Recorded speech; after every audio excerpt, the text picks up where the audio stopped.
on here as a reminder to let someone remember and remind you, no test, no testimony. God has to allow us some tough times so we have some testimonies.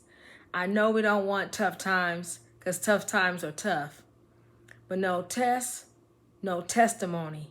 You have to have tough times with a testimony when you don't know which way you're going to go. You don't know what you're going to do. You don't know how things are going to work out. Because when you tell somebody the goodness of God, you're going to have so much conviction in your voice, so much sincerity in your voice, so much gratitude in your voice, and how you explain it to somebody, how God brought you out, how God carried you over, how God have healed you or healed your loved one.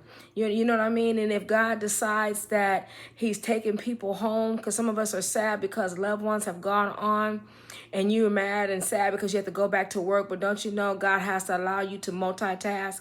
Because if you are left alone with your grief and pain and an idle mind, which is the devil's workshop, you might not be able to survive it. So in order to save your life, God gotta let us multitask. He has to let us go back to work when we're still hurting and we're still crying every chance we get when nobody's looking. Because if he let us stay home and just have our grief and our sad times, it might be the thing that actually kill us. So understand, God is not being mean.